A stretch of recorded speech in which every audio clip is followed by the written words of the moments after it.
Welcome to mega nine TV off the record. Telangana ప్రభుత్వంలో ఆ ఇద్దరు మంత్రులు కీలక బాధ్యతలు నిర్వర్తిస్తున్నారు.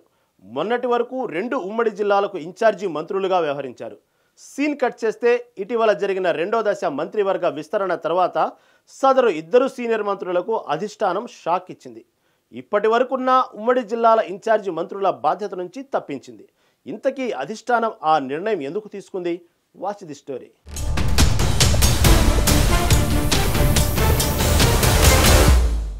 ఉమ్మడి నల్గొండ జిల్లా అంటేనే ప్రస్తుత పరిస్థితుల్లో కాంగ్రెస్ పార్టీకి కంచుకోట అనడంలో ఎలాంటి సందేహం లేదు. ఎందుకంటే మొత్తం 12 అసెంబ్లీ స్థానాల్లో ఏకంగా 11 స్థానాలను భారీ మెజార్టీతో కాంగ్రెస్ పార్టీ కైవసం చేసుకుంది. 2 పార్లమెంటు స్థానాలను సైతం భారీ మెజార్టీతో తన ఖాతాలో వేసుకుంది.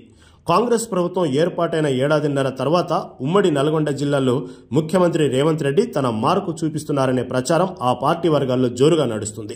రేవంత్ రెడ్డి టీపీసీసీ చీఫ్ గా ఉన్న సమయంలో ఉమ్మడి జిల్లాలో ఆయన్ని కాలు పెట్టనివ్వని లేదా స్థానిక కాంగ్రెస్ పెద్దలు ఇప్పుడు సీన్ పూర్తిగా మారింది.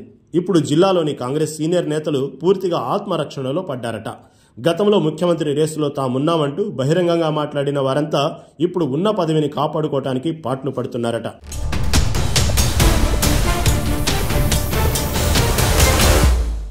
ఉమ్మడి నల్గొండ జిల్లా పరిస్థితులను క్షుణ్ణంగా పరిశీలిస్తున్న ముఖ్యమంత్రి రేవంత్ రెడ్డి ఒక్కొక్కరికి చెక్ పెడుతున్నారన్న చర్చ పార్టీలో జోరు అందుకుంది.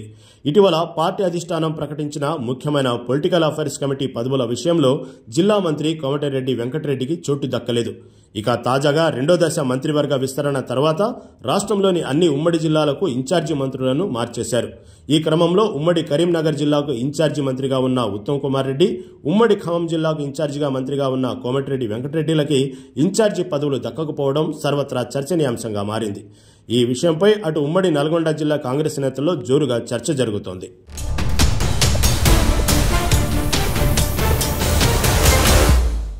2023 కంటే ముందు కాంగ్రెస్ పార్టీ అధికారంలోకి వస్తే సీఎం రేసులో ఉన్న లిస్టులో ముందుగా కోమటిరెడ్డి వెంకటరెడ్డి, ఉత్తమ్ కుమార్ రెడ్డి పేర్లు ప్రముఖంగా వినిపించేవి. వీరిద్దరూ ఎన్నో పబ్లిక్ మీటింగుల్లో స్వయంగా ఆ మాట చెప్పారు.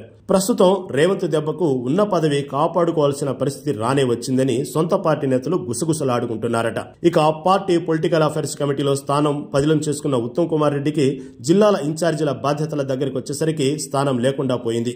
ఇదంతా ముఖ్యమంత్రి రేవంత్ రెడ్డి వ్యూహంలో భాగమే అన్న టాక్ సైతం గట్టిగా వినపడుతుంది. ఇదిలా ఉంటే ఉమ్మడి నల్గొండ జిల్లా మంత్రుల వైఖరే వారికి డ్యామేజ్ తెచ్చాయన్న వాదనలు కూడా వినిపిస్తున్నాయి. గతేడాది నుంచి ఉత్తమ్ కుమార్ రెడ్డి, కోమటిరెడ్డిలపై సొంత పార్టీ నేతల నుంచే విమర్శలు వస్తున్నాయి. ప్రతి కార్యక్రమానికి హెలికాప్టర్ వాడకంపై బహిరంగ కామెంట్స్ చేస్తున్నారు.